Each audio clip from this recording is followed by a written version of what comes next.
సంపూర్ణ శ్రీరామాయణాంతర్గతమైనటువంటి సుందరకాండ ప్రవచనం చేయడం అనేటటువంటిది ఇదే ప్రారంభం. అందుచేత అటువంటి అవకాశాన్ని కల్పించినటువంటి సర్వేశ్వరుడి పాదార విందములకు సాంజలిబంధకంగా శిరసు తాటించి పునః ప్రణమిల్లుతూ వాటి కార్యక్రమంలో సుందరకాండని ప్రారంభం చేద్దాం.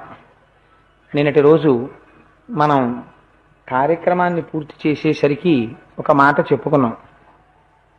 స్వామి హనుమ 100 యోజనముల సముద్రాన్ని గడచి ఆవలి ఒడ్డుకు వెళ్ళి సీతమ్మ తల్లి దర్శనం చెయ్యడం కోసమని, నేను ఇక్కడి నుంచి బయలుదేరినట్టయితే భూమి నా యొక్క పాద తాడనమును తట్టుకోలేదని మహేంద్రగిరి పర్వత శిఖరముల మీదకెక్కి పాదములను ఉంచినటువంటి వారై ఇంకా బయలుదేరడానికి సిద్ధంగా ఉన్నటువంటి తరుణంలో సుందరకాండ ప్రారంభమవుతుంది.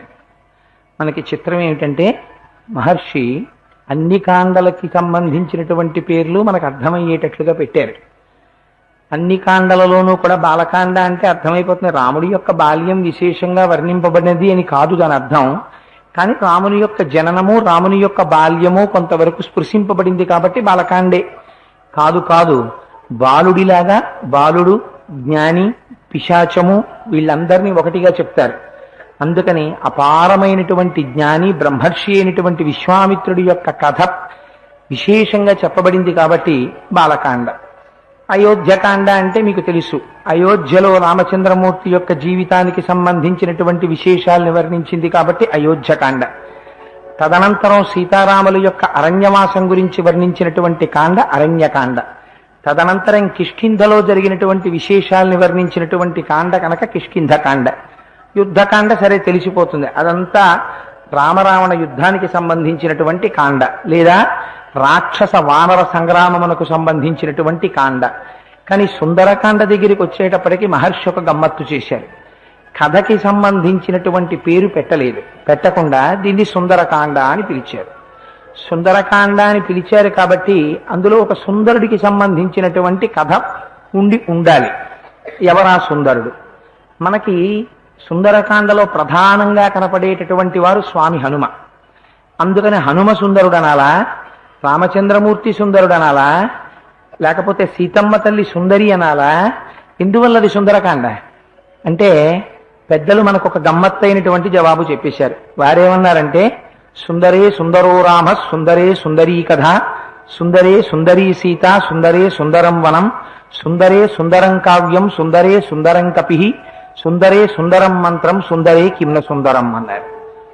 అందులో ఉన్న రామచంద్ర ప్రభువు సుందరాతి సుందరుడు. సరే, సీతమ్మ తల్లి సంగతి చెప్పనే అక్కర్లేదు, సాక్షాత్ బాలా త్రిపుర సుందరీ స్వరూపం. స్వామి హనుమో ఆత్మదర్శనం చేసినటువంటి యోగి స్వరూపుడైనటువంటి సౌందర్య రాశి. ఆ అశోకవనమో అదంతా సౌందర్యం, లంకాపట్టణం సౌందర్యం, మంత్రం సౌందర్యం. ఇంకా మరి అందులో సుందరం కానిదే ఉంది, సుందరే కిమ్న సుందరం, అందులో సుందరం కానిదే ఉంది, అన్ని సౌందర్య భరితాలే అన్నారు. అయితే మనకి అనుకోవడానికి మాత్రం 2 ప్రధానమైనటువంటి తేడాలు కనపడతాయి. మీకు బాలకాండ ప్రారంభం దగ్గర నుంచి నిన్న పూర్తయినటువంటి కిష్కింధకాండ వరకు రామచంద్రమూర్తిని ప్రధానంగా పెట్టుకుని మిగిలిన పాత్రలన్నీ ఆయన చుట్టూ తిరుగుతుంటాయి రామాయణంలో. కానీ సుందరకాండ దగ్గరికి వచ్చేటప్పటికి గమ్మత్తు, రాముడు కనపడడు. సుందరకాండలో ఎక్కడా రామునికి సంబంధించినటువంటి విశేషం ఉండదు. అంటే రాముడి యొక్క ప్రత్యక్షమైనటువంటి కదలిక మనకి కనపడదు. కానీ రామ కథ, రామనామము, రాముని యొక్క సౌశీల్యము, వీటికి సంబంధించిన గొప్పతనం ఏమిటో మనకి వర్ణింపబడుతుంది. అందుకే మహర్షి ప్రారంభం చేస్తూనే ఒక గమ్మత్తు చేశారు. కిష్కింధకాండ చివరికి వెడుతుండగా రామ కార్యం మీద వెడుతున్నటువంటి వానరులకి రామచంద్రమూర్తి యొక్క ఇల్లాలైన సీతమ్మ తల్లి యొక్క జాడ చెప్పడంలో మాట సాయం చేసినంత మాత్రం చేత సంపాతికి కాలిపోయిన రెక్కలొచ్చాయి. రామ కథా బలం ఎటువంటిదో, రామనామానికి ఉన్న బలం ఎటువంటిదో, రామ కార్యానికి, రామకార్యంలో విడుతున్నటువంటి వారికి చేసేటటువంటి సహాయము యొక్క ప్రతిఫలము ఎంత స్థితిలో ఉంటుందో మనకి నిరూపిస్తుంది కిష్కింధకాండ యొక్క చిట్ట చివరి స్థితి.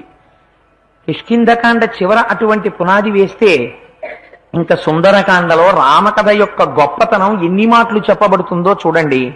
అందుకే సుందరకాండ గొప్పతనం అంతా ఎక్కడుంది అంటే శ్రీరామోపాసనంలో ఉంది. కాదు కాదు, అసలు మీకు ఒక పరమ యథార్థమైనటువంటి విషయం చెప్పాలి అంటే సుందరకాండ అని ఎందుకు పిలిచారు అంటే ఇందులో నవరసాలు ఉన్నాయి కాబట్టి సుందరకాండ అన్నారు. అబ్బో, ఛందస్సులో ఎన్ని రకాలైన శ్లోకాలు అల్లొచ్చో అన్ని రకాలైన శ్లోకాలు అల్లారు కాబట్టి ఇది సుందరకాండ అన్నారు. లేదు లేదు, వర్ణనలు విశేషంగా ఉంటాయి కాబట్టి అన్ని రకాలైనటువంటి అందం ఉంది కాబట్టి సుందరకాండ అన్నారు. కానీ వీటన్నిటికన్నా అసలు సుందరకాండ అని పిలవడానికి రెండు ప్రధానమైన రహస్యములున్నాయి. ఒకటి సుందరకాండ ఉపాసన కాండ, మిగిలినటువంటి కాండలు ఉపాసన కాండలు కావు. సుందరకాండ మీ ఉపాసనకి సంబంధించినటువంటి రహస్యములన్నింటినీ చెప్తుంది. అందుకే పారాయణ దేనికి అంటే సుందరకాండకి. ఎందుకు పారాయణ చేయడం? మనుష్యుడిగా జన్మించాం కాబట్టి, మనుష్యుడిగా జన్మించిన వాడు తెలుసుకోవలసినటువంటిది పరబ్రహ్మము యొక్క స్వరూపమును కాబట్టి, ఆ పరబ్రహ్మ స్వరూపాన్ని తెలుసుకుని ఆయన్ని ఉపాసన చెయ్యడంలో వచ్చేటటువంటి వైక్లభ్యాలు ఎలా ఉంటాయో మనకి కళ్ళకి కట్టినట్టు చూపిస్తుంది కాబట్టి అది సుందరకాండ. సుందరకాండ అంతా ఉపాసన గురించే ఉంటుంది. పైకి కథ నడుస్తూ ఉంటుంది, కానీ ప్రతి శ్లోకం వెనకాతల మీకు గమ్మత్తు ఏమిటంటే అన్ని రకాలైన సంప్రదాయాలని తనలోకి ఇమర్ట్ చేసుకుంటుంది. ఇమర్ట్ చేసుకుని మీరు శ్రీ విద్యా సంప్రదాయంలో చెప్పండి అందుతుంది, అద్వైతంలో చెప్పండి అందుతుంది, ద్వైతంలో చెప్పండి అందుతుంది, విశిష్టాద్వైతంలో చెప్పండి అందుతుంది, మీరు ఎలా చెప్పండి ఇముడుతుంది. ఎందుకని? అది ఉపాసన కాండ కనుక. కానీ రెండవ కారణం ఒకటి ఉంది. దాన్ని సుందరకాండ అని పిలవడానికి మనకి సాధారణంగా మనం ఏం చెప్తామంటే యతో వాచో నివర్తంతే అప్రాప్య మనసా సహా. ఎక్కడ ఇంకా మనస్సు కానీ వాక్కు కానీ భగవంతుడి గురించి నేను వర్ణించి చెప్పలేనని వెనక్కి తిరిగి వెళ్ళిపోయాయో, ఎక్కడ మనస్సు చేత వాక్కు చేత ఇంకా నువ్వు పరబ్రహ్మమును వర్ణించి ఆవిష్కరించడం సాధ్యపడదో అది పరమాత్మ యొక్క స్వరూపము. అంటే నిజంగా పరమాత్మ యొక్క స్వరూపం గురించి చెప్పవలసి వస్తే మీ వాక్కు దానికి సరిపోదు. కానీ సుందరకాండ దానికి ఒక గొప్ప మినహాయింపు.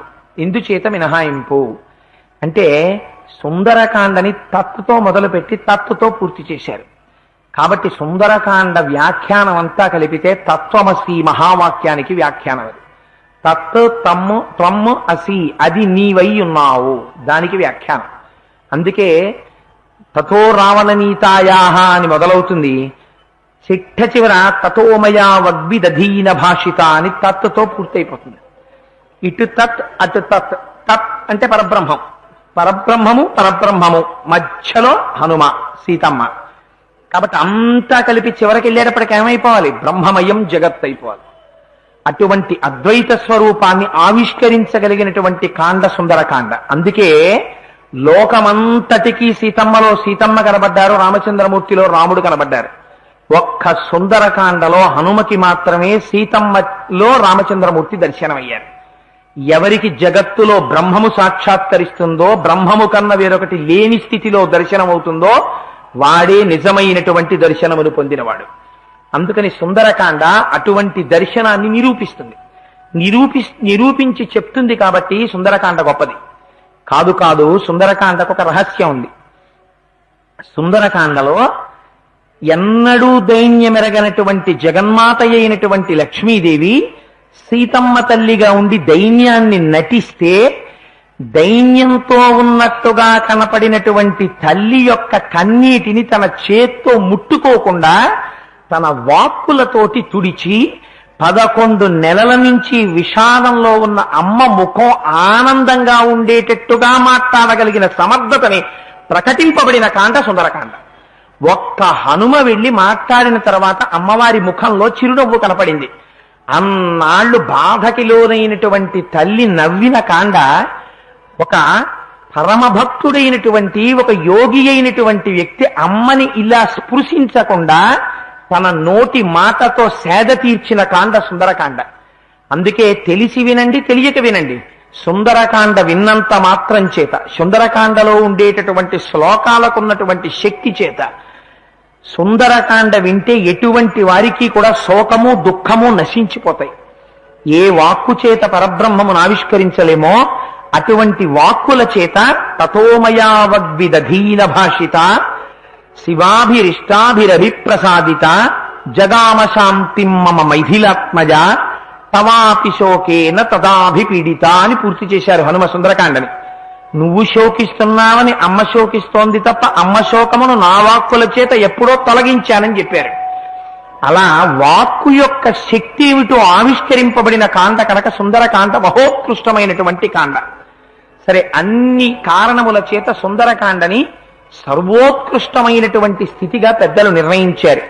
గమ్మత్తు ఏమిటంటే, మీరు జాగ్రత్తగా వింటే ఉపాసనకి సంబంధించినటువంటి అనేక రహస్యాలు తల బద్దలు కొట్టుకున్నా సరే ఇవి ఎలా ఉంటుంది అని అర్థం కానటువంటి విశేషాలు కూడా హనుమ యొక్క అనుగ్రహంతో, సీతారాముల యొక్క అనుగ్రహంతో ఉపాసనకి సంబంధించినటువంటి రహస్యాలన్నీ తేటతల్లమవుతాయి సుందరకాండలో.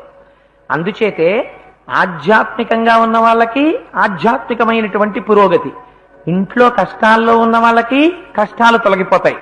ఏమండి, మా ఇంట్లో పాపకి పెళ్ళవలేదు, సుందరకాండ వింటే పెళ్ళవుతుంది. ఏమండి, పిల్ల చాలా కాలమైంది వివాహమై సంతానం లేదు, సంతానం కలుగుతుంది.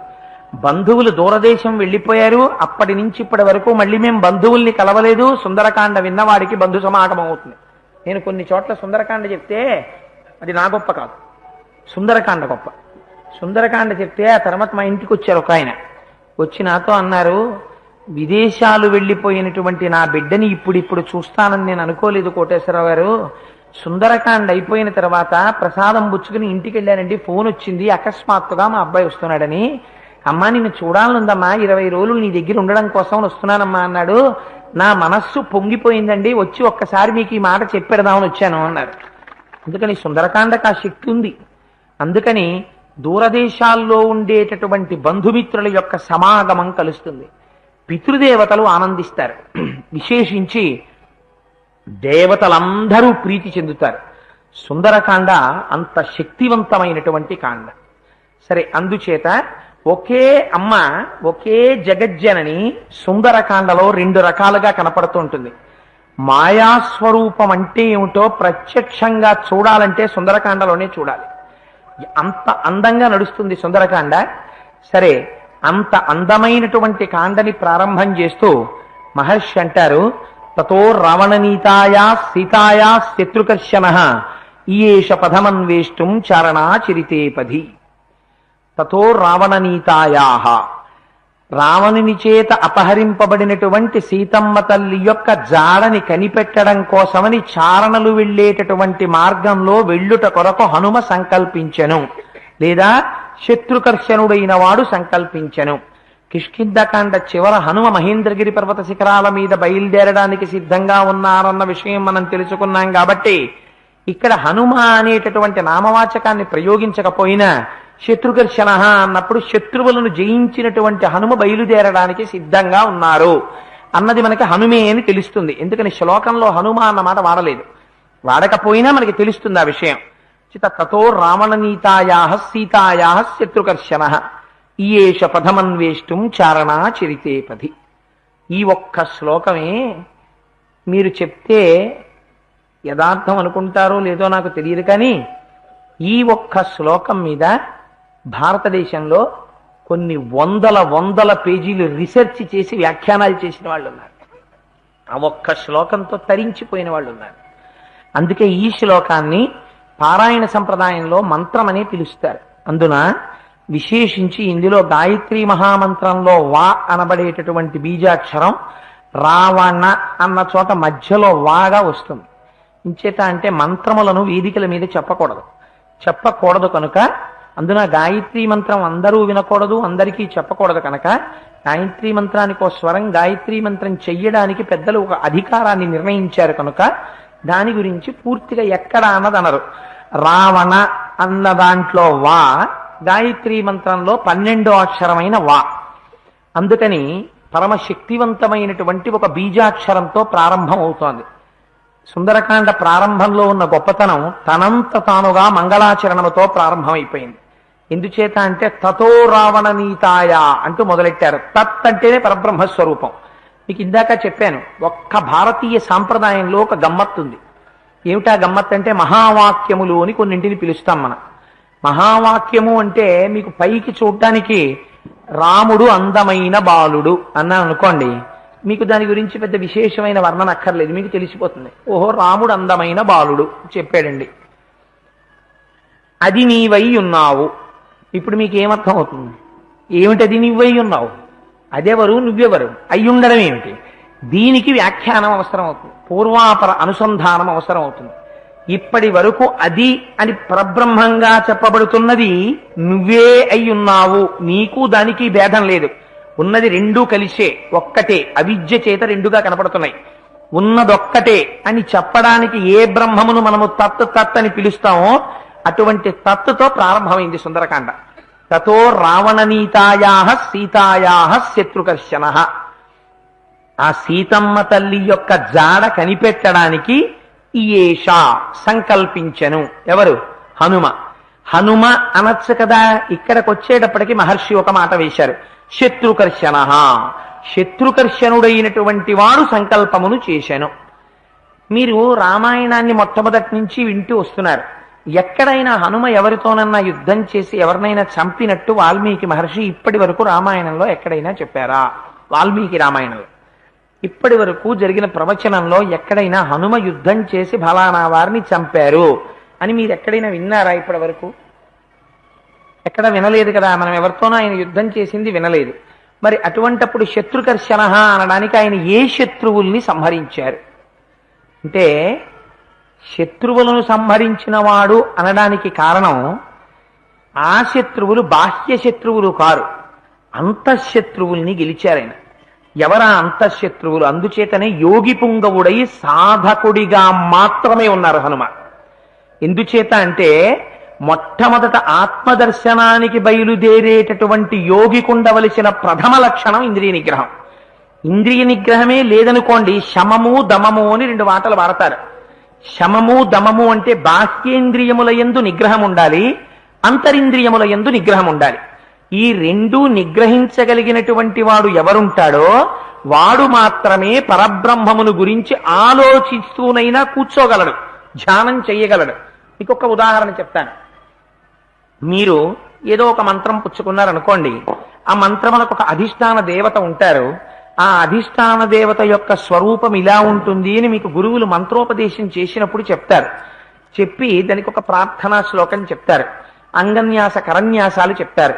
చెప్పి నాయనా నువ్వు ఆ మంత్రం చేసే ముందు ఈ ప్రార్థనా శ్లోకం చెయ్యి, ఆ మంత్రాధిష్టాన దేవతని ఈ స్వరూపంగా నువ్వు ధ్యానం చేయి మనస్సులో.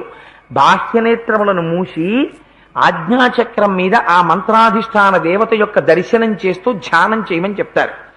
మీరు బాహ్యనేత్రములను మూసినా మీ మనస్సు ఒక నేత్రంతో ఉంటుంది. అదే గమ్మత్తు. మీరు ఇక్కడైతే నేత్రములను మూస్తారు, మూసి మీకు ఇచ్చిన మంత్రాధిష్టాన దేవతా స్వరూపం గురించి మీరు ధ్యానం చేస్తున్నారు అనుకోండి. ధ్యానం చేస్తుంటే మీ లోపల ఉండేటటువంటి నేత్రము ఆ స్వరూపాన్ని చూడడం ప్రారంభం చెయ్యాలి. కానీ గమ్మత్తు ఏం చేస్తుందంటే, ఈ కన్ను మూసిన మనస్సుకొక కన్ను ఉంటుంది. అదేం చేస్తుందంటే ఆ కన్ను పెట్టుకుని ఇతపూర్వము మీ చేత చూడబడినటువంటి వస్తువులని తాను చూసి దర్శనం చేయిస్తుంది లోపల. ఎంత గమ్మత్ అంటే, మీరు దేవతా దర్శనం కోసమని ప్రార్థనా శ్లోకం చెప్తారు, కానీ మీ మనస్సు అక్కడ నిలబడదు. వెళ్ళినట్టు వెడుతుంది, నాలుగు అలవాటు చేసేస్తుంది కాబట్టి ఆ శ్లోకం చెప్పేస్తుంది. చెప్పేసిన తరువాత ఆ మనస్సు కన్ను పట్టుకుని జారిపోతుంది. జారిపోయి ఈ ఇంద్రియం లోపల ఉండే శక్తిని పట్టుకుని జారిపోతుంది. జారిపోయి ఎక్కడికి వెళ్ళిపోతుంది? తన ఇష్టం వచ్చిన చోటుకి వెళ్ళిపోతుంది. ఇలా కూర్చుని ధ్యానం చేసుకుంటున్నాం అనుకోండి, ఒక శ్లోకం చెప్పామనుకోండి, నిన్న రాత్రి వస్తూ రైతు బజార్ నుంచి వెలగపళ్ళు తెచ్చాను, ఇది వెలగపండు పచ్చడి చేస్తుందా ఇవాళ అని మీకు ఆలోచన వచ్చింది అనుకోండి, ఈ కంటితో మీరు చూడక్కర్లేదు రైతు బజార్ని. నేను హాస్యం కోసం ఈ మాటలు చెప్తున్నానని మీరు అనుకోకండి, నేను చాలా ఒక గంభీరమైన విషయాన్ని ప్రతిపాదించాలని చెప్తున్నాను. అప్పుడు మీ కళ్ళ ముందు రైతు బజార్ ఉండక్కర్లేదు, వెలగపళ్ళ బొట్టు ఉండక్కర్లేదు, వెలగ పండు ఉండక్కర్లేదు. కానీ మీ మనస్సు ఒక కన్ను పెట్టుకుని రైతు బజార్కి వెళ్ళిపోతుంది. వెళ్ళిపోయి రైతు బజార్ని చూస్తుంది. మీకు లోపల రైతు బజార్ కనపడుతుంది, వెలగపళ్ళ బుట్ట కనపడుతుంది, మీరు కొన్న వెలగపళ్ళు కనపడతాయి, మీరు తెచ్చి ఎక్కడ పెట్టారో కనపడతాయి. అది వెలగపళ్ళు చేస్తుందో కొబ్బరి పచ్చడి చేస్తుందో, రేపు నేను ఊళ్ళో ఉండను ఎక్కడికో వెళదాం అనుకుంటున్నాను, వెలగపండు పచ్చడి రేపు కానీ చెయ్యదు కదా, రేపు అక్కడికి వెళ్ళాలి. ఎక్కడికి వెళ్ళిపోయింది? ఇవాల్టి దగ్గర నుంచి రేపటి వరకు, ఇవాళ చేసే కొబ్బరి పచ్చడి వరకు ఇన్నింటితో వెళ్ళిపోతోంది. ఇక్కడేమవుతుంది? మాల తిరిగిపోతుంటుంది, మంత్రం వెళ్ళిపోతుంటుంది. అధిష్టానము యొక్క దర్శనాన్ని చేస్తుందా? చెయ్యదు, జారిపోతుంది. శమదమములంటే ఇంద్రియాలని కట్టడి చెయ్యగలగాలి. బయట గెలవడం గొప్ప కాదు. ఓ ఇల్లు కట్టుకోవడమో, ఓ తోట కొనుక్కోవడమో, ఓ కారు కొనుక్కోవడమో తక్కువని నేను అన్నాం. కానీ ఏది గొప్పది? ఇంద్రియాణి బలిష్టాని నియుక్తాని మానద అపక్వస్య ప్రకుర్వంతి వికారాం స్థాననీకషః అంటాడు వ్యాస భగవానుడు దేవీ భాగవతంలో. అన్నిటికన్నా గొప్పది తన ఇంద్రియాల్ని తాను గెలవడం. మీరు ఎంత వద్దని చెప్పండి, మీ మీద ఇంద్రియాలు పోరాటం చేస్తూనే ఉంటాయి. ఇంకా ఎన్నాళ్ళు రా బాబు ఈ రామాయణం, ఇంకా 28వ రోజో 29వ రోజో అంటాడు. వీడ సాధ్యం కోలా. సాయంకాలం అయ్యేటప్పటికి వచ్చేస్తున్నాడు రామన్ నెత్తి మీదకి. 42 రోజులు పెట్టేశాడు ఈ ప్రోగ్రాము. వదిలేద్దామంటే అయ్యో మళ్ళీ వినకపోతే పాపమేమో అనిపిస్తోంది, వెళ్ళేద్దామంటేనేమో అవతల ఎన్ని సీరియల్స్ అయిపోతున్నాయో. మీకోసం కాదు మహాప్రభు, నా గురించి చెప్తాను అని లోపల నుంచి ఇంద్రియాలు ప్రతి క్షణం యుద్ధమే చేస్తుంటాయి. వీటిని కట్టడి చేసి కేవలము తను ఏ విషయం మీద ధ్యానం చేస్తున్నాడో ఆ విషయం మీదే నిలబడాలి అంటే మిగిలినటువంటి భోగముల వైపుకి ఇంద్రియాలు వెళ్లకుండా వాటిని త్రోసి రాజని పక్కన పెట్టేయగలగాలి. నాకు అక్కర్లేదని ఇంద్రియాలన్నీ వెనక్కి రావాలి. అలా ఇంద్రియాల మీద ఎవడు అధికారాన్ని సంపాదించి ఇంద్రియాల్ని గెలవగలడో వాడు శత్రుకర్షణుడు. శత్రుకర్షణుడైన వాడు చేసే మొదటి పని ఆత్మదర్శనము. వాడు యోగి కాబట్టి, సాధకుడు కాబట్టి ఆత్మదర్శనానికి బయలుదేరుతాడు. అందుకని శత్రుకర్షణ అన్న మాట సాధకునికి వర్తిస్తుంది, మొదట యోగికి వర్తిస్తుంది. అందుచేత శత్రుకర్షణుడై దేనికి బయలుదేరుతున్నారు? చారణా చరితే పది. చారణులైనటువంటి వారు వెళ్ళేటటువంటి మార్గములో వెళ్ళుచున్నారు. చారణులైనటువంటి వాళ్ళంటే ఎవరసలు? చారణులు అంటే భూమికి దగ్గరగా ఉండి సర్వకాలముల యందు శుభవార్తలను చెప్పేటటువంటి దేవతా స్వరూపాన్ని పొందిన వాళ్ళెవరో వాళ్ళకి చారణులని పేరు. ఆ చారణులు అంటే వాళ్ళు ఏం చెప్తారు? వాళ్ళు ఎప్పుడూ శుభవార్తలే చెప్తారు. ఎందుకు శుభవార్తలు చెప్తారు? వాళ్ళకి ద్వంద్వములు తెలియవు. వాళ్ళు నోరు విప్పి మాట్లాడితే మంచి మాటే మాట్లాడతారు. నిన్నను మీరు చూశారు ఒక మహానుభావుడు అలా మాట్లాడిన వాడు ఎవరు? నిశాకర మహర్షి మాట్లాడారు. నిన్న ఎవరితో మాట్లాడారు? సంపాతితో మాట్లాడారు. ఏం చెప్పారు నిశాకర మహర్షి? కొన్ని వేల సంవత్సరముల తర్వాత జరగబోయేటటువంటి సీతాన్వేషణ ఘట్టాన్ని ఆయన దర్శనం చేశారు. నిషా అంటే చీకటి అన్న అర్థం ఒక్కటే కాదు. నిషా అంటే ఇంద్రియముల యొక్క వ్యాపారములను క్షోభింపచేసి తగ్గించగలిగినటువంటి శక్తికి నిషా అని పేరు అమరకోశంలో. అందుచేత ఆ నిషా కర అంటే చేయువాడు. ఇంద్రియముల యొక్క వ్యాపారమును తగ్గించగలిగినటువంటి వాడెవడున్నాడో తన వాక్కుల చేత వాడు నిషాకరుడు. అంటే నిషాకరుడు గురువు. అటువంటి బ్రహ్మజ్ఞాని అయినటువంటి నిషాకరుడు దగ్గర విన్నవాడెవరు? సంపాతి. ఎలా విన్నాడు? సమ్యక్, బాగా విన్నాడు. ఏమని? రెక్కలు లేకపోయినా బెంగ పెట్టుకోకోయ్, నీకొకనాడు రెక్కలు వస్తాయి. రామకార్యంలో మాట సయ్యం చెయ్యడానికి ఇక్కడుండు. ఆ ఋషి దగ్గర విన్నటువంటి సంపాతి ఏం చేశాడు? సీతాదర్శనం చేశాడు. ఇవాళ హనుమ మిగిలిన వాళ్ళు లేకపోయినా సీతమ్మ అక్కడ ఉన్నది అన్న నమ్మకంతో వెడుతున్నారంటే ఎందుకు వెడుతున్నారు? సంపాతి చూశాడు. నాకు ఆ బలం ఉంది, జాతి చేత బలం ఉంది, ఆహారం చేత బలం ఉంది, దివ్య దృష్టి చేత బలం ఉంది, ఇక్కడ నుంచి చూస్తున్నాను సీతమ్మ ఉన్నది అని చెప్పారు. ఆయన చూశానని చెప్పారు. ఈయనకి విశ్వాసం కలిగింది. వేదాహమేతం పురుషం మహాంతం ఆదిత్యవర్ణం తపసస్తుపారే సర్వాణి రూపాణి విచిత్య ధీర నామాని కృత్వాభివదన్యదాస్తే ఋషులు ప్రకటించారు. అంతటా నిండిపోయిన పరబ్రహ్మము జ్ఞానము చేత తెలియబడి భక్తి చేత పూజింపబడినప్పుడు ఈ మాంసనేత్రమునకు కూడా అందేటటువంటి స్వరూపముతో దిగి వస్తుంది అని అభయం ఇచ్చారు. అందుచేత అటువంటి స్వరూపంతో ఉన్నటువంటి సీతమ్మ యొక్క దర్శనం కోసమని సంపాతి చెప్పిన మాట మీద విశ్వాసంతో ఇవాళ బయలుదేరుతున్నారు. పూర్వం చెప్పినటువంటి పెద్దల యొక్క మాట మీద విశ్వాసముంచి బయలుదేరుతున్నటువంటి సాధక స్వరూపంతో, యోగి స్వరూపంతో వెడుతున్నారు. అందుకని చారణా చరితే పది అన్వయం నిశాకర మహర్షికి సంపాతికి. అందుకని కిష్కింధకాండ నుంచి సుందరకాండలోకి వెళ్ళడం. అందుకని అలా చారణాచరితే పది ఆ మార్గంలో వెడుతున్న వారై, అందులో బ్రహ్మజ్ఞాని అయినటువంటి నిశాకర మహర్షి స్నానం చేసి వస్తుంటే జీవులు తమ యొక్క భేదభావాలన్నింటినీ మరిచిపోయి ఆయన చుట్టూ వచ్చి నడిచి వెళ్ళాయి. నిన్నటి రోజున మీకు చెప్పాను, పెద్ద పులులు, సింహాలు, పావులు కూడా ఆయన వెనకాతలు వెళ్ళిపోయాయి. ఎందుకని వెళ్ళాయి? బ్రహ్మమును తెలుసుకున్నవాడు బ్రహ్మమే అగుచున్నాడు, బ్రహ్మవిద్ బ్రహ్మైవ భవతి. అందుకని ఆయన దగ్గర ఇంకా ఆ భేదభావాలు ఉండవు, అన్నీ బ్రహ్మస్వరూపంగానే మసిలిపోతాయి అంతే. ఈ శరీరమునకు ఉపాధిగతమైనటువంటి భేదములను అక్కసును జీవులు మరిచిపోతారు. మరిచిపోయి బ్రహ్మముతో తాదాత్మ్యమును చెందుతారు. అందుకే ఆ ఋషి దగ్గర ఆ ప్రాణులు అలా ప్రవర్తించగలిగాయి. సరే, అందుచేత అటువంటి మహోత్కృష్టమైన స్వరూపము కలిగినటువంటి నిశాకర మహర్షి బ్రహ్మదర్శనం చేశారు. సంపాతి ఒక మాట చెప్పారు, మేమెప్పుడూ 7వ స్కంధంలోనే ప్రయాణం చేస్తాం, మేము వైనతేయులం అని చెప్పారు. ఆకాశములో ప్రయాణం చెయ్యడానికి భూమి మీద ప్రయాణం చేయడానికి తేడా ఏమి? కిందనున్నది ఏదుంది? సముద్రం ఉంది. సముద్రం లోపల ఈదుకుంటూ వెళ్ళగలిగినటువంటి ప్రాణిగా వెళ్ళారనుకోండి, ఏమిటి తేడా వస్తుంది? అది సంసారము. సముద్రం అంటే సంసారం. ఒకసారి సంసారం అనేటటువంటి సముద్రమునందు మగ్నుడైపోయిన వాడు యోగి ఎందుకు అవుతాడు? అందుకని ఆకాశ్ అంతటా ప్రకాశిస్తున్న పరబ్రహ్మమునందు రమించడం. వైనతేయుల యొక్క మాటలు నమ్మి, అంటే ఎవ్వరూ ఎగరలేని ఎత్తులో ఎగిరినవాడు, అంటే బ్రహ్మమును తెలుసుకున్నటువంటి వాడు చెప్పినటువంటి మాటల యందు విశ్వాసం ఉంచి తాను ఈనాడు ఆ మార్గములో వెళ్ళడము చారణాచరితేపది. అందుకని ఆ మార్గంలో ప్రయాణిస్తున్నటువంటి వారై యోగి పుంగవుడై సీతమ్మ అనబడేటటువంటి ఆత్మస్వరూపమే, ఇంకొక స్వరూపం కాదు. ఎందుచేత ఆవిడే వేరొకటి కాదని ఎందుకు అనగలుగుతున్నానంటే, ఒక మాట మళ్ళీ చారణలే చెప్పారు సుందరకాండలో. లంకంతా కాలిపోయింది, సీతమ్మ తల్లికి ప్రమాదము లేదు.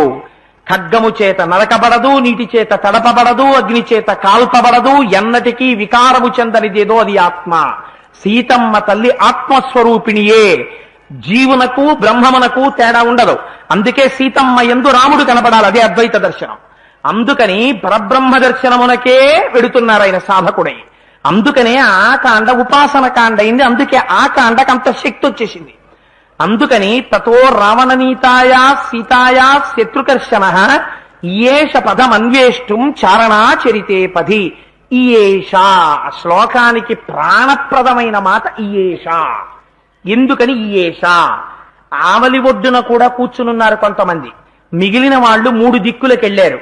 3 దిక్కులకు వెళ్ళిన వాళ్ళు కానీ, సుగ్రీవుడి దగ్గరున్న వాళ్ళు కానీ, ఈ భూమి మీద ఉన్న ఎవ్వరు కానీ సముద్రమును చూసి భయపడి నిలబడిపోయిన వాళ్లే. మేము 70 ఎడతామన్నవాడు 80 ఎడతామన్నాడు, 60 ఎడతామన్నాడు, అందరూ సముద్రంలో పడిపోవలసిన వాళ్లే. వెడతాను వెళ్ళి తిరిగి వస్తాను అన్నవారు హనుమ ఒక్కరే. 100 10,000 వెడతానన్నారు. అందరూ పుట్టిన తరువాత సంసారమునందు మగ్నులైపోయేవారే. సంసారమునందు మగ్నుడు కాకుండా కొన్ని కోట్ల కోట్ల కోట్ల మందిలో ఎవ్వరో ఒక్కడు మాత్రమే బ్రహ్మదర్శనం కోసం ప్రయత్నం చేస్తున్నాడు. అలా ప్రయత్నం చేసిన వాళ్లలో ఎవడో ఒక్కడు మాత్రమే బ్రహ్మ సాక్షాత్కారమును పొందగలుగుతున్నాడు. అందరూ కూడా పొందలేకపోతున్నారు. ఇవాళ హరిద్వార్లో, ఋషికేశ్లో ఎన్ని వేల మంది తపస్సులు చేస్తున్నారో, అరుణాచలంలో ఎంతమంది తపస్సులు చేస్తున్నారో, ఎంతమంది మహాపురుషులున్నారో, అందరికీ ఆత్మదర్శనం అవుతోందా? వారు ఇంకా ప్రగతిని సాధించి దర్శనాన్ని పొందుతారు. ఈ జన్మలో కాకపోతే వేరొక జన్మలో పొందుతారు. కానీ ఎవరు ఆత్మదర్శనాభిలాషులై సంసారమును విడిచిపెట్టి దేహమునందు భ్రాంతి లేక ఈశ్వర దర్శనమే నాకు కావాలని అందరూ సంసారం వైపుకి తిరిగితే మనం ఏమంటాం? ఏమండి, మీరు అలా కూర్చుని ఉండిపోతే మీ తొడల కిందకి తేళ్లు జర్రులు వచ్చి కరిచేస్తుంటే మీరు కూర్చోగలరా అని ఎవరినైనా అడిగాం అనుకోండి, నీ మోహం ఏట్సాయి ఏంట్రా ప్రశ్న, తేళ్లు జర్రులు కాదు చీమ కుడితే కూర్చోలేనురా అంటాం. రమణులు ఏం చేశారు? ఎవ్వరూ వెళ్ళనటువంటి చీకటితో కూడుకున్న పాతాళలింగం దగ్గరికి వెళ్ళి బ్రహ్మదర్శనం కోసం తపిస్తుంటే తొడలని తేళ్లు తినడం ఆయనకి తెలియలేదు. తింటుంటే ఆయనకి తెలియడం కాదు, తిన్న విషయం ఆయనకి తెలియదు. ఎందుకని? ఇంద్రియములను అరికట్టారు. ఇంద్రియములకు బాహ్య శరీరంతో సంబంధం లేదు. లేకపోవడం వల్ల ఈ శరీరాన్ని తేళ్లే తినేస్తున్నాయో, జర్రులే తినేస్తున్నాయో, చెదపురుగులు కొరికేస్తున్నాయో, నెత్తురంతా కారిపోయి మడుగులు కట్టేసిందో, తొడ ఎముకలు బయటికి వచ్చేశాయో ఆయనకి తెలియదు. తెలియకుండా ఇంద్రియ నిగ్రహంతో ఉండి లోపల ఉన్న ఆత్మదర్శనానికి ప్రయత్నం చెయ్యడం ఈయేష. ఇక్కడున్నవాడు అన్ని చోట్లకి తిరగడం ఈయేష కాదు. ఎందుకని? నువ్వు తిరిగి తిరిగి తిరిగి తిరిగి చేసేది బ్రహ్మదర్శనము కాదు. బ్రహ్మమును దర్శించడానికి నువ్వు ఎక్కడికి ఎడతావు? అంతర్బహిశ్చ తత్సర్వం వ్యాప్య నారాయణ స్థిత. ఇక్కడ అక్కడ అని లేదురా, అంతటా బ్రహ్మముతో నిండిపోయి ఉన్నది అని చెప్తోంది మనకి వేదం. చెప్తుంటే ఫలానా చోటే బ్రహ్మ ఉంటాడు అని పరిగెత్తడం మొట్టమొదట భక్తి స్థాయి. కానీ అలా పరిగెత్తి పరిగెత్తి పరిగెత్తి పరిగెత్తి నీకు ఎప్పటికీ బ్రహ్మదర్శనం అవుతుంది. నిజంగా బ్రహ్మదర్శనం చెయ్యాలనుకున్న నాడు నువ్వు నిశ్శబ్దంగా కూర్చుండిపోయి ఏ అరమరిక లేకుండా అంతర్ముఖ సమారాధ్య బహిర్ముఖ సుదుర్లభ, బయట వెతికితే దొరుకుతుందా? ఎవరు లోపలికి వెడుతున్నారో, అందరిలా బయట ప్రపంచంతో తాదాత్మ్యాన్ని పెట్టుకోవట్లేదో అటువంటి మహాపురుషుడైనటువంటి స్థితిని ఈ రోజు హనుమ పొంది ఉన్నారు. అటువంటి స్వామి యొక్క దర్శనాన్ని చేసినంత మాత్రం చేత, అటువంటి సాధకుడి గురించిన మాట విన్నంత మాత్రం చేత మన పాపములు కూడా ఎగిరిపోతాయి. అందుకనే వా అన్న బీజాక్షరాన్ని అక్కడ ప్రయోగం చేశారు. అందుకే సుందరకాండ వింటే పాపదహనం అయిపోతుంది. సరే, అందుచేత ఈయేష. మనం ఎప్పుడైనా సంకల్పం చేస్తే ఏం చేస్తాం? రేపు లీవ్ పెడదామా వద్దా, వచ్చే నెలలో ఫలానా పెళ్లికి పెడదామా వద్దా, 5 ఏళ్ల తర్వాత ఇప్పుడు పెడితే దేని మీద వడ్డీ ఎక్కువ వస్తుంది, ఎన్ఎస్సిలో పెడదామా పోస్ట్ ఆఫీస్లో పెడదామా, పిల్ల పెళ్లికి మనం ఎంతమందిని పిలవాల్సి ఉంటుంది, ఈ ఫంక్షన్ హాల్లో చేద్దామా లేకపోతే ఓపెన్ ఎయిర్ లో చేద్దామా, శీతాకాలంలో చేద్దామా వేసంకాలంలో చేద్దామా, 20 ఏళ్ళైపోయినా 30 ఏళ్ళైపోయినా నాకు వృద్ధాప్యం వచ్చిన తర్వాత మా అబ్బాయితోనే ఉండడానికి నేను ఫస్ట్ ఫ్లోర్ లో ఓ రూమ్ కట్టుకుంటాను, ఒక్క రూము అటాచ్డ్ బాత్ చాలు, ఇలా మాట్లాడుకునేవాడు ఉంటాడు. కానీ నా పిల్లలు ఒక స్థితికి వచ్చేసిన తర్వాత ఇంకా నేనేం చెయ్యాలి? నాకు కోడలు అల్లుడు వచ్చేసి నా పిల్లలిద్దరూ జంటలైపోయిన తరువాత ఇదంతా విడిచిపెట్టేసి నేను అరుణాచలం కొండ మీదకి వెళ్ళిపోయి తపస్సు చేసుకుంటానయ్యా, ఇంకా నాకు ఈ బాహ్య ప్రపంచంతో సంబంధం ఉండదు అన్నవాడొకడు ఎవడైనా ఉంటాడా? ప్రపంచంలో ఎవ్వడు ఉండడు. కోట్ల మందిలో ఒకడు ఉండడు. అసలు అటువంటి సంకల్పం చేయడు ఎవడు. ఏం చేసినా మిగిలిన సాంసారిక సంకల్పాలే చేశారయ్యా. ఇవాళ హనుమ నేను వెడతానన్నారు సముద్రాన్ని దాటి, మిగిలిన వాళ్ళు అనలేదు ఈ మాట. అందుకే వాళ్ళు ఉండిపోయారు. ఆయన ఒక్కరే చరితార్థుడయ్యాడు. అందుకని ఈయేష, లేకపోతే మహర్షి సంకల్పం చేశారు. ఎందుకు ఆ మాట? అదే నీళ్లు ముట్టుకుని పూజ సంకల్పం చేయడానికి. ఈయేష అన్న మాటలోనే సాధక తత్వము ఆవిష్కరింపబడుతున్నది. సంకల్పం అన్నది సాధనకి మొదటి మెట్టు.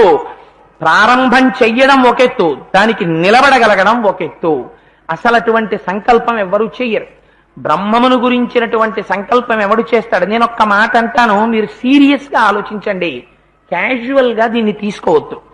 మన దగ్గర ఒక 10,000 రూపాయలు ఉన్నాయనుకోండి, 10,000 రూపాయల్లో 7,000 రూపాయలే మనవి అని ఫిక్స్డ్ డిపాజిట్ వేద్దాం, 3,000 రూపాయలు వెంకటాచల ప్రభువి అని నేను నా భార్య వెళ్ళి ఏడుకొండలవాడి దర్శనం చేసుకొద్దాం అని ఏ కోరిక లేకుండా ఏ కారణం లేకుండా ఓసారి వెంకటేశ్వర ప్రభువు యొక్క దర్శనానికి ఎడదామని అంత తేలికగా మనం నిర్ణయం తీసుకుంటామా? తీసుకోం. ఫ్రిడ్జ్ మార్చేసి కొత్త ఫ్రిడ్జ్ కొనుక్కుందాం అనుకుంటాం, లేకపోతే ఏదో ఫలానా వస్తువు పాడైపోయింది ఇంకో వస్తువు కొనుక్కుందాం అనుకుంటాం. అంతేకాని ఉత్తరాయణ పుణ్యకాలం వచ్చింది కాబట్టి ఓ 500 ఖర్చు పెట్టి ఫలానా క్షేత్రానికి వెళ్ళొద్దామని సంకల్పం చేస్తామా? అంత తేలిగ్గా చెయ్యం. రూపాయి దగ్గరే మనకి భగవంతుడికి ఖర్చు పెట్టడానికి అన్ని ఆలోచనలు. అలాంటిది జీవితంలో భోగాలన్నీ వదిలేసి భగవద్దర్శనం చెయ్యడం కోసమని ఇంద్రియాల్ని అరికట్టడం అంటే మాటలా? అలాంటి సంకల్పం చేశారయ్యా ఇవాళ హనుమ. ఇది సాధనకి మొదటి మెట్టు. అందుకని తతో రావణనీతాయా సీతాయా శత్రుకర్షణ ఈయేష పథమన్వేష్టం చారణా చరితే పథి. ఎవరెత్తుకుపోయారు? ఎక్కడికి ఎత్తుకుపోయారు? ఇందులో ఉంది ఆ శ్లోకంలో గమ్మత్తంతా. రావణనీతాయా, రావణుని చేత ఎత్తుకుపోబడిన. ఎవరా రావణుడు? ఇక్కడే ఉంది ఆత్మ. తెల్లవారు లేస్తే మనం రోజు మంత్రపుష్పంలో చెప్తూనే ఉన్నాం, అందుకే పూజకి పూర్తి ఏది? మంత్రపుష్పంతోనే పూర్తి. మంత్రపుష్పంతో పూజ పూర్తి చేస్తాం. ఇక్కడే ఉన్నది ఆత్మ వస్తువు అని రోజు చెప్తాం. మనం చెప్పినా మనం నేనే ఆత్మస్వరూపుణ్ణి అనగలుగుతున్నావా? అనలేకపోతున్నాం. ఎందుకని? వెంటనే ఏమంటావు? అబ్బాయి నేనంతటి వాడినండి, నాకేం తెలుసండి, భగవంతుడు మహానుభావుడండి. అప్పటి వరకు ఏమన్నావు? భగవంతుడు కాదయా, నీవారస్సూకవత్తన్వి పీతాభాస్వత్యనూపమా, ఇక్కడే ఉన్నాడయా పరబ్రహ్మం. ఎవడు నా కంట్లో కుంకుడు పులుసు పడిన నాడు నేను చూడలేకపోతే కన్ను మూసుకుంటే ఈ కన్ను చూడలేకపోతోందని చూస్తున్నాడో, ఎవడు ఈ శరీరం లోపల డొక్కకి ఒక 6 అంగుళాల లోపల చిన్న నిప్పొస్తుంటే ఈ లోపల నీకు నొప్పొస్తోందని తెలుసుకుంటున్నాడో, ఎవడు నా కడుపు ఖాళీ అయితే నీకు ఆకలేస్తోందని తెలుసుకుంటున్నాడో, ఎవడు నా శరీరం నీరసపడితే నీ శరీరం నీరసపడుతోందని తెలుసుకుంటున్నాడో, ఎవడు నీకు నిద్రొస్తోందని చెప్తున్నాడో, ఎవడు నువ్వు నిద్రపోయి లేచావని నీకు చెప్తున్నాడో వాడు నువ్వు. అటువంటి వాడు నువ్వైతే వాడిని మూత పెట్టి వీడు నేనని, నీ మీద నువ్వెప్పుడూ కించిజ్ఞుండని, పనికి మాలిన వాణ్ణని, నేనొక దాసుండని, అల్పజ్ఞుండని, చేతకాని వాణ్ణని నీ మీద నువ్వు ఒక ముద్ర వేసుకుని నువ్వు దూరంగా ఉండడానికి నీకు వేదం అక్కర్లేదు, నీకు జ్ఞానం అక్కర్లేదు. ఆ భావన నీకు పుట్టుకతో ఉంది. భగవంతుడు చాలా గొప్పవాడు, నేను చేతకాని వాణ్ణి, ఈ భావన పోగొట్టడానికి నీకు శాస్త్రం కావాలి.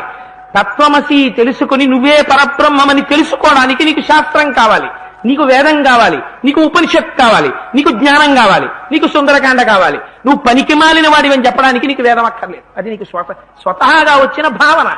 ఈ భావన పోగొట్టుకుని లోపలికి వెళ్ళగలగడం జ్ఞానము చేత అహం బ్రహ్మాస్మి స్థాయికి ఎదగడానికి శాస్త్రం కావాలి, దానికి గురువు కావాలి, దానికి విశ్వాసం కావాలి. అందుకని ఈయేష రావణుని చేత అపహరింపబడి ఆత్మ ఇక్కడే ఉంటే, కాదు నేను జీవుణ్ణన్న భ్రాంతిలో ఉండిపోయినటువంటి నిన్ను, కాదు నువ్వు బ్రహ్మమువే అని చెప్పడానికి లోపలికి వెళ్ళి ఉన్నది ఆత్మవస్తువే, అదే నేననేటటువంటి ఎరుక కలగడం కోసమని లోపలికి వెడుతున్నటువంటి జ్ఞాని ఎవరో ఆయన మహానుభావుడైన హనుమ. అందుచేత తతో రావణనీతాయా సీతాయా శత్రుకర్షణ ఈయేష పథమన్వేష్టం చారణా చరితే పథి. అందుచేత ఆ శ్లోకం ఉపాసనకి సంబంధించిన మొట్టమొదటి రహస్యాన్ని ఆవిష్కరిస్తూ ప్రారంభమైంది. అలా వెళ్ళిన వాడు చెయ్యవలసిన పనేమిటి? అథ వైఢూర్య వర్ణేషు షడ్బలేషు మహాబల ధీరస్సలిల కల్పేషు విచచార యథాసుఖం దుష్కరం నిష్ప్రతిద్వంద్వం చికీర్షం కర్మవానర సముదగ్ర శిరోగ్రీవో గవాంపతిరివాబభౌ. పరబ్రహ్మమును తెలుసుకోవడానికి బయలుదేరినటువంటి హనుమ, సీతమ్మ తల్లి దర్శనాన్ని బాహ్యంలో చెయ్యడానికి బయలుదేరినటువంటి హనుమ కథాపరంగా చూస్తే ఎలా ఉన్నారట? దుష్కరం నిష్ప్రతిద్వంద్వం చికీర్షం కర్మవానర. ఎవ్వరూ చెయ్యలేని పని, చెయ్యరాని పని, చేస్తానని ఊహించలేని పని చెయ్యడం కోసమని మహేంద్రగిరి పర్వత శిఖరముల మీద నిలబడినటువంటి హనుమ ఇలా తల ఎత్తి నిలబడితే, ఒక ఆబోతు నిలబడితే ఎలా ఉంటుందో, ఒక గొప్ప ఎద్దు నిలబడితే ఎలా ఉంటుందో అలా ఉన్నారట. అందుకని గవాంపతిరివాబభౌ. గవాంపతి అన్న మాట ప్రయత్నపూర్వకంగా మహర్షి అక్కడ వెయ్యడం వెనకాతల ఒక రహస్యం ఉంది. మనకి అష్టమూర్తులు అని పరమశివుడికి సంబంధించి అష్టమూర్తులు ఉన్నాయి. శర్వ, భవ, భర్గ, రుద్ర, ఉగ్ర, భీమ, పశుపతి, మహాదేవ, ఈశానములని. అందులో మనకి కాంచీపురంలో పృథివీలింగం, జంబుకేశ్వరంలో జలలింగం, అరుణాచలంలో అగ్నిలింగం, చిదంబరంలో ఆకాశలింగం, శ్రీకాళహస్తిలో వాయులింగం, అలా మళ్ళీ సీతాగుండంలో చంద్రలింగం, కోణార్కలో సూర్యలింగం, పశుపతినాథులో యజమానలింగం. యజమానలింగము అంటే జీవుడు. మీకు అందుకే పశుపతినాథు వెళ్ళి చూస్తే పశుపతినాథులో ఉన్నటువంటి నంది ఒక కొత్త తరహాలో ఉంటారు. మిగిలిన అన్ని చోట్ల నంది కూర్చుని ఉంటారు, పడుకుని ఉంటారు. పశుపతినాథులో నంది నిలబడి ఉంటారు. నిలబడి చూస్తూ ఉంటారు. ఆ చూడ్డం కూడా గమ్మత్తుగా ఉంటుంది. ఇలా తల పక్కకి పెట్టి నాలిక కొంచెం ఇలా బయటికి పెట్టి చూస్తూ ఉంటారు. ఆయన ఇవాళ ఒక పశువు ఒక ఎద్దు చూసినట్టు చూస్తున్నారు అంటున్నారు. దాని వెనకాతల ఒక రహస్యం ఉంది. మీరు ఒక శివాలయంలోకి వెళ్ళారనుకోండి, శివుడి కన్నా ముందు ఎవరుంటారు? ఒక పశువు ఉంటుంది. అదే నంది. ఒక వృషభం ఉంటుంది, కానీ మీరు శివలింగాన్ని తిన్నగా దర్శనం చేయడానికి వీల్లేదు, శివాగమం నిషేధించింది. అలా దర్శనం చెయ్యకూడదు. వృషస్య వృషణం స్పృష్ట్వా శృంగ మధ్యే శివాలయం దృష్ట్వా క్షణం నరోయాతి కైలాసే శివసన్నిధిం. కుడి చేతితో ఆ ఎద్దు యొక్క వృషణములను ఒక్కసారి ఇలా పట్టుకుని వదిలేయాలి. ఇలా పట్టుకుని ఎడమ చేతి యొక్క చూపుడు వేలు బొటన వేలు దాని కొమ్ముల మీద వేసి ఇలా చూస్తూ హరహర మహాదేవ శంభో శంకర అంటూ శివలింగం వంక చూడాలి. అది కైలాసంలో శివదర్శనంతో సమానం. నంది శృంగముల మధ్య నుంచి మాత్రమే చూడాలి. ఏది నిజంగా వెళ్ళో ఆబోతు పడుకుంటే మీరు అలా పట్టుకు చూడండి, చూస్తాను, చూడగలరా? అది మిమ్మల్ని చూడనిస్తుందా? అక్కడ రహస్యం ఏమిటంటే మీరు అదే గమనించాలి. పశువు సాధారణంగా దాని దృష్టంతా ఎప్పుడు ఎక్కడుంటుందంటే ఎవరి చేతిలో అరటిపండు ఉంది, ఎవరి చేతిలో పూలబుట్టు ఉంది, ఎవరి దగ్గర ఏం తిందాం అని ఎప్పుడు అటు ఇటు చూస్తూ ఉంటుంది. కానీ శివలింగం ముందు కూర్చున్నటువంటి పశువు మాత్రం ఎన్నడూ ప్రపంచం వంక చూడదు. ప్రపంచానికి పృష్ఠభాగం పెడుతుంది, చూపుని శివలింగం మీద పెడుతుంది. అలా పెట్టడం వల్ల నంది ఏమైపోతాడు? శివుడైపోతాడు. అయిపోతే మీకు నందికి శివుడికి భేదం ఉండదు. అందుకే నందికేశ్వరుడి నోము అని నందీశ్వరుడు నందీశ్వరుడు అని పిలిచేస్తారు. ఆ నంది ఈశ్వరుడు అయిపోతాడు. అందుకని నందికి శివలింగానికి మధ్యలోకి వెళ్ళకూడదని చెప్తారు. జీవునకు బ్రహ్మమునకు భేదము పాటించకో. నువ్వు పాశములతో సంసార పాశములతో పశువుగా పుట్టావు, కానీ నీ చూపు బ్రహ్మమునందు రమించిపోతూ బ్రహ్మము మీద నిలబడిపోతే నువ్వు కూడా బ్రహ్మమే అగుచున్నావు. నందికి శివుడికి తేడా లేనట్టు. అందుకే ఇవాళ దృష్టంతా ఆత్మస్వరూపమైనటువంటి సీతమ్మ మీద ఉంది. అందుకని ఆయన యోగి పుంగవుడై ఉన్నారు. అందుకని ఒక యోగి దర్శనంతో ప్రారంభం. అందుకే దుష్కరం నిష్ప్రతిద్వంద్వం చికీర్షం కర్మవానర సముదగ్ర శిరోగ్రీవో గవాంపతిరివాబభౌ. ఆయన ఏం చేశారట? అథ వైఢూర్యవర్ణేషు షద్వలేషు మహాబల ధీరస్సలిల కల్పేషు విచచార యథాసుఖం. ధీర అనొక మాట వేశారు. ధీర అంటే ధైర్యవంతుడు అన్నది బాహ్యంలో మాట, కానీ ధీర అన్న మాట బ్రహ్మజ్ఞానికి వర్తిస్తుంది. బ్రహ్మజ్ఞానిని ధీరుడు అని పిలుస్తారు. ఎందుకు పిలుస్తారు ధీరుడు అని అంటే, మనమందరం ఇంద్రియాసుఖాల కోసమని వెంపర్లాడిపోతుంటే ఈ కంటితో ఏదో చూస్తాం, అనుభవిస్తాం, బా ఇసిగిపోయిందంటాం, తీసేస్తాం. 2 రోజులు అవదు, మళ్ళీ చూడమంటుంది, మళ్ళీ చూస్తాం. ఇవాళ సాయంకాలం చూడాలి, రేపు సాయంకాలం చూడాలి, ఎల్లుండి సాయంకాలం చూడాలి, చూస్తూనే ఉంటాం ఈ కంటితో. ఈ చెవితో వింటూనే ఉంటాం.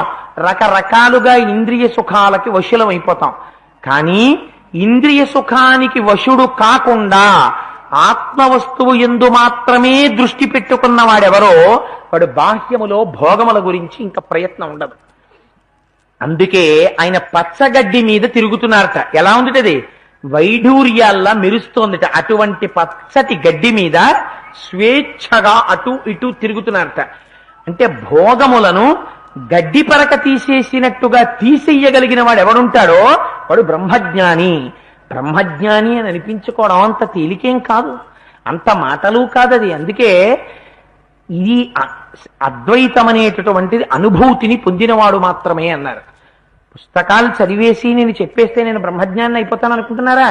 నేను బ్రహ్మజ్ఞానిని కాను. నేను బ్రహ్మజ్ఞానం అవ్వాలంటే బ్రహ్మమును నా అనుభూతి ఎందు దర్శనము చేసి ఉండాలి.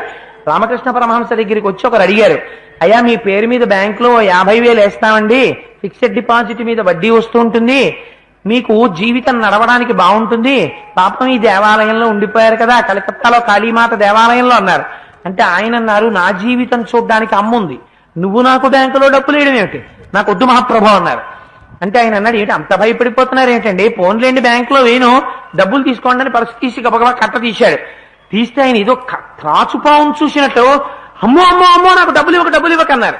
అదేంటండి అలా అంటున్నారని కబుక్కుని డబ్బులు కట్టి ఇలా పడేశారు. స్పృహ తప్పిపోయారు అంతే రామకృష్ణ పరమహంస. వెంటనే స్పృహ తప్పి పడిపోయారు. భోగము వైపుకి మనస్సు వెడుతుందేమోనని భయం. రమణ మహర్షి దగ్గరికి తీసుకొచ్చి ఇలా ఓ 1000 రూపాయలు కట్టబెడితే ఎందుకది నాకు అనేవారు. ఎందుకది మీకేంటండి, డబ్బులు కదా, డబ్బులు ఏం చేస్తాను, తింటానా, ఎందుకు కాగితాలు నాకు, మరి పళ్ళు పుచ్చుకున్నారు, తింటాను, ఎప్పుడైనా ఓ అరటిపండు తింటాను తినాలనిపిస్తే, ఓ యాపిల్ పండు తింటాను, ఈ కాగితాలు తింటానా నేను, నాకెందుకు ఇవి, ఇది గృహస్థు ఎప్పుడైనా తన అవసరానికి దాచుకుంటాడు. నాకెందుకు, నాకు అక్కర్లేదు, తీసుకెళ్ళిపోండి అనేవారు. తీసుకునేవారు కాదు. బ్రహ్మజ్ఞాని అంటే అలా నిత్యతృప్తితో ఉండేటటువంటి వ్యక్తి. అటువంటి స్థితిని పొందినటువంటి వాడికి భోగముల మీద ఎక్కడుంటుంది ఆశ? అందుని గడ్డిని తొక్కినట్టు తొక్కేస్తున్నారు. తొక్కి అథ వైఢూర్యవర్ణేషు శబ్దలేషు మహాబల ధీర సలిల కల్పేషు విచచార యథాసుఖం. అటు నుంచి ఇటు, ఇటు నుంచి అటు తిరుగుతున్నారు. తిరిగి ఒక చోట నిలబడ్డారు. స సూర్యాయ మహేంద్రాయ పవనాయ స్వయంభువే భూతేభ్యశ్చంజలిం కృత్వా చకార గమనేమతిం. అంజలిం ప్రాముఖ కుర్వన్ పవనాయ అప్నయోనయే అని ఒక్కసారి ఆయన బయలుదేరడం ఎటువైపుకు వెళ్ళాలి? దక్షిణాం దిశం, దక్షిణ దిక్కుకి బయలుదేరాలి. ఎందుకని? అమ్మవారు ఎక్కడుంది? లంకాపట్టణంలో ఉంది. లంకాపట్టణం అంటే ఈ శరీరం ఇందులోనే ఉంటుంది, ఆత్మ బయట ఎక్కడా ఉండదు ఇంకా. అందుకని అందులోనే పట్టుకోవాలి శరీరంలో ఉండి. అందుకని లంకాపట్టణం వైపుకి దక్షిణ దిక్కుకి వెళ్ళాలి.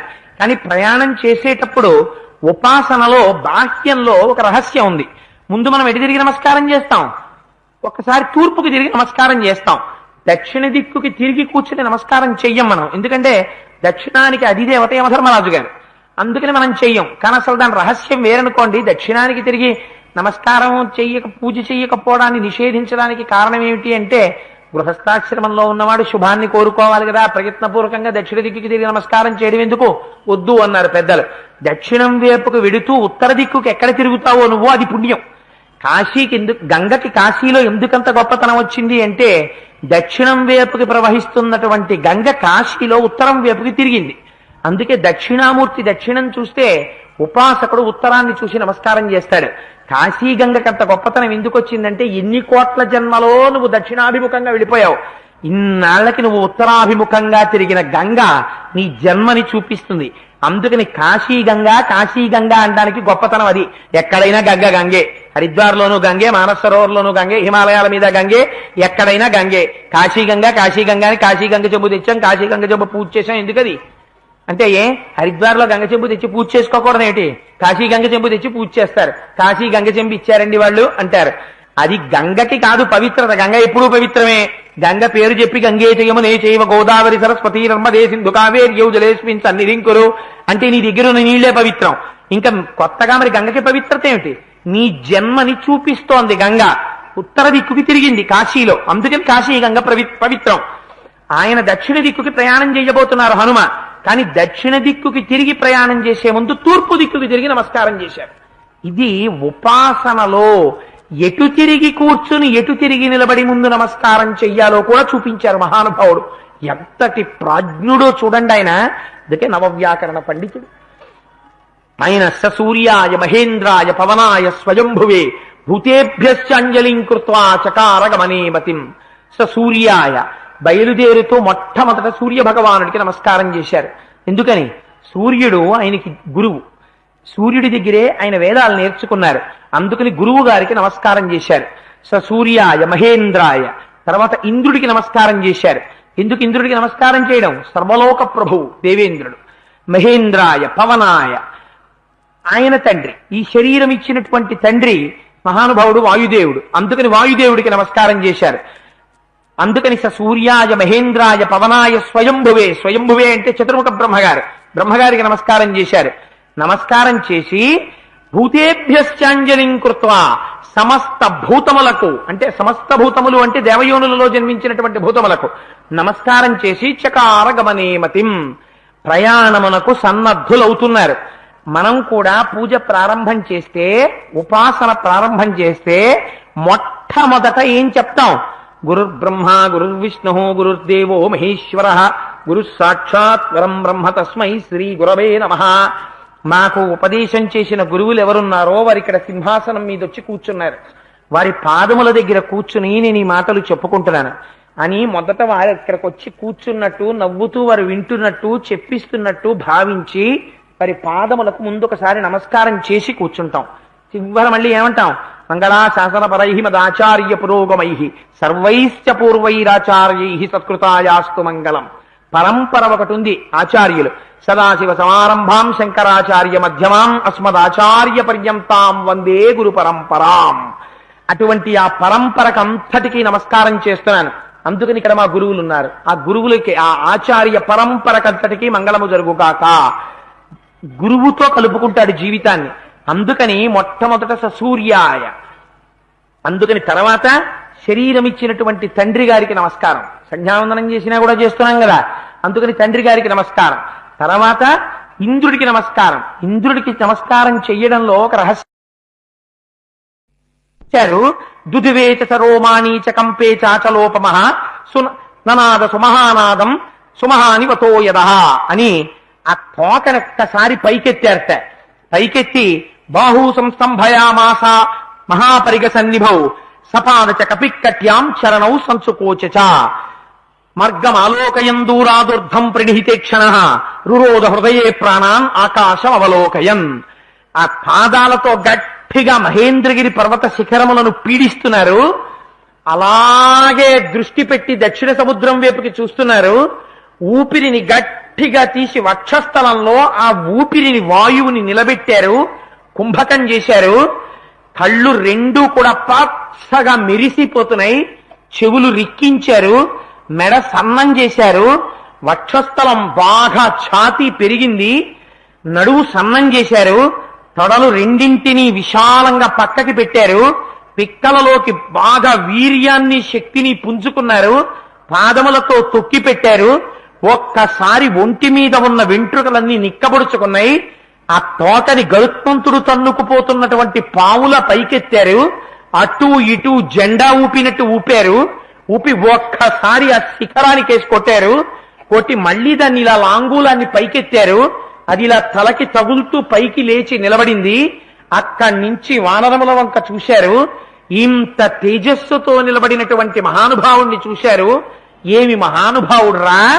రామార్థం వనరర్థం చ చికీర్షం కర్మదుష్కరం. రామచంద్రమూర్తి కోసం, వానరుల కోసం ఇంతటి గొప్ప పని చెయ్యబోతున్నాడు రా ఈయన. తన కోసమా? ఇందులో స్వార్థం ఉందా అని అందరూ తెల్లబోతున్నారట. అక్కడి నుంచి ఆ వానరములన్నింటినీ చూశారు.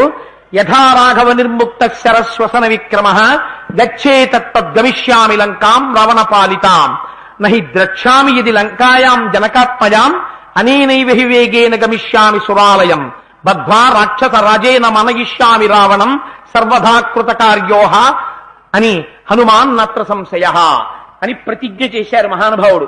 ఇప్పుడే ఇక్కడి నుంచి బయలుదేరుతున్నాను. ఎలా బయలుదేరుతున్నాను? యథా రాఘవ నిర్ముక్త శరశ్వసన విక్రమ గచ్చేత్తద్గమిష్యామి లంకాం రావణ పాలితాం. రావణుడు పరిపాలించేటటువంటి లంకా పట్టణాన్ని చేరుకునేంత వరకు రామచంద్రమూర్తి చేతిలో పట్టుకున్నటువంటి బంగారు కోదండము నుంచి వినిర్ముక్తమైనటువంటి ఒక బంగారు బాణము ఎలా మధ్యలో ఎక్కడా ఆగకుండా బయలుదేరి వెళ్లి లక్ష్యం మీద పడుతుందో అలా బయలుదేరి వెళ్లి 100 యోజనముల సముద్రాన్ని గడచి ఆవలి తీరానికి చేరుకుంటానన్నారు. ఇక్కడే గమ్మత్.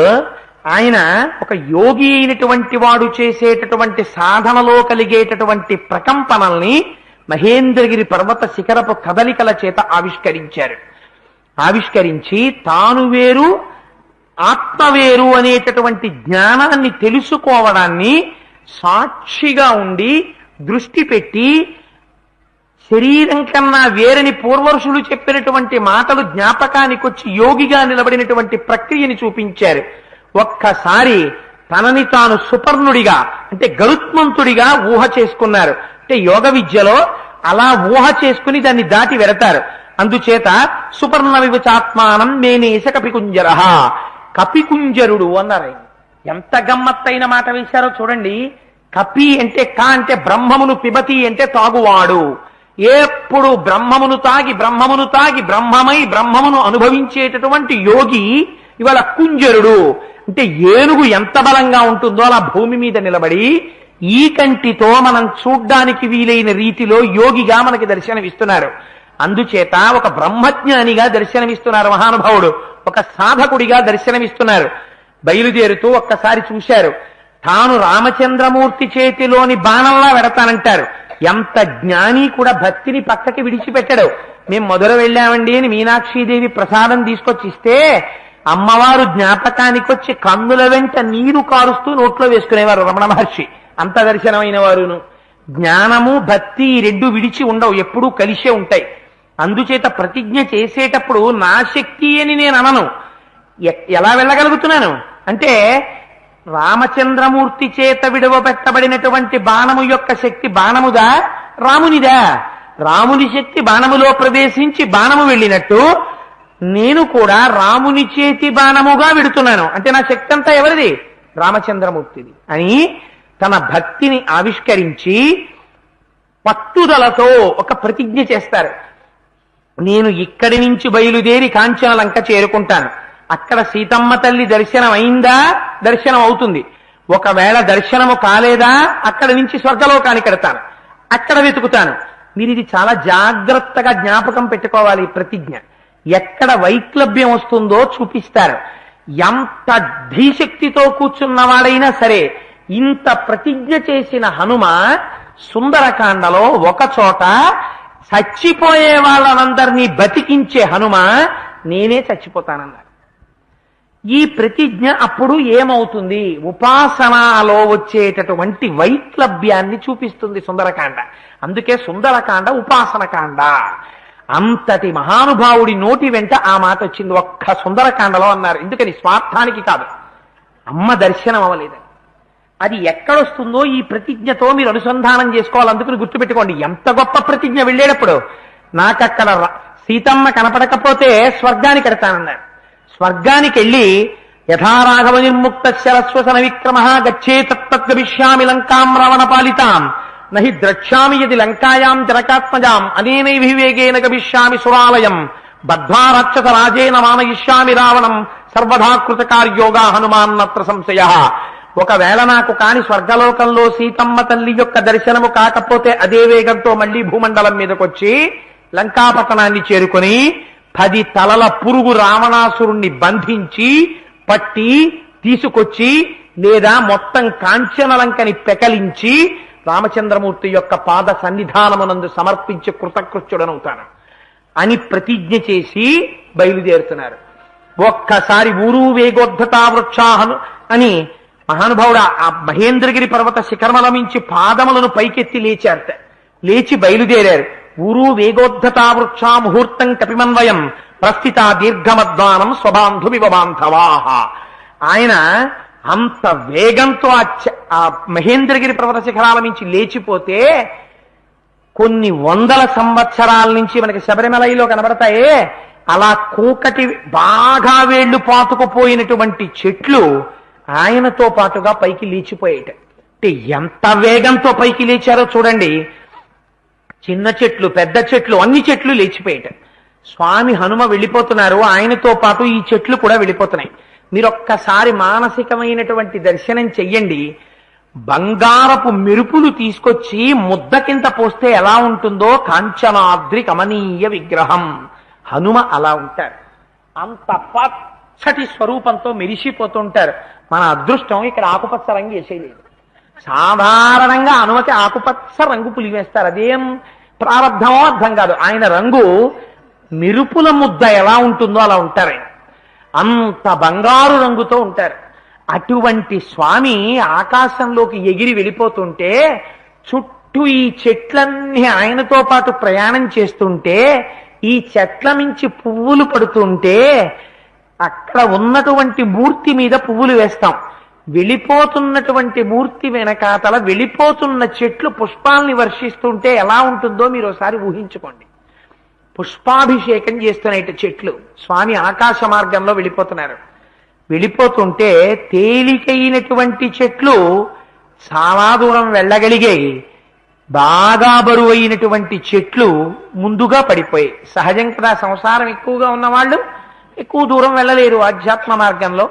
చాలా తేలిక అంటే సంసారం లోపల తక్కువగా ఉన్నవాడు ఎక్కువ దూరం వెళ్ళగలడు. అందుచేత ఆ చెట్లు పడిపోతున్నాయిట. స్వామి మాత్రం ముందుకు వెళ్ళిపోతున్నారు. ఆకాశంలోకి ఇలా ఎగిరారు. ఎగిరి ఆకాశంలో ఇలా వెడుతున్నారు. పెడుతుంటే పిబన్నివుబభౌచాపి సోర్మిమాలం మహార్ణవం పిపాస రివుచాకాశం దదృశస్య మహాకపి. మహాకపి అన్నారు. ఆయన విడుతుంటే చూసిన వాళ్ళకి ఆశ్చర్యం వేసిందిట. యథార్థంగా ఇది దర్శనం చేసిన వారు ఎవరో తెలుసా అండి? మీకు రామాయణ కల్పవృక్షం చదివితే అర్థమవుతుంది. మహానుభావుడు విశ్వనాథ సత్యనారాయణ గారు చేశారు ఈ దర్శనం. పడకుర్చీలో పడుకుని కళ్ళు మూసుకుని సుందరకాండంతా ధారణ చేసేశారు కాబట్టి కొడుక్కి కల్పవృక్షం రాయడానికి పావన శాస్త్రి గారిని కూర్చోబెట్టుకుని పద్యాలు చెప్పేస్తుంటే వెళ్ళిపోతున్నటువంటి హనుమని దర్శనం చేశారు ఆయన. ఆ పద్యాలు చదువుతుంటే మీకు అర్థమైపోతుంది కల్పవృక్షంలో. అలా ఆ బయలుదేరి వెళ్ళిపోతుంటే చూసిన వాళ్ళకి అనుమానం వచ్చిందట, ఈయన ఆకాశాన్ని తాగేస్తున్నారా సముద్రాన్ని తాగేస్తున్నారా అని. అలా వెళ్ళిపోతున్నారట. మహర్షి గొప్పతనం ఏంటంటే, అలాంటి హనుమని కానీ దర్శనం చేశారా మీరు సుందరకాండలో మనస్సులో, ఒక్క క్షణం మీకు అలా కనపడ్డారు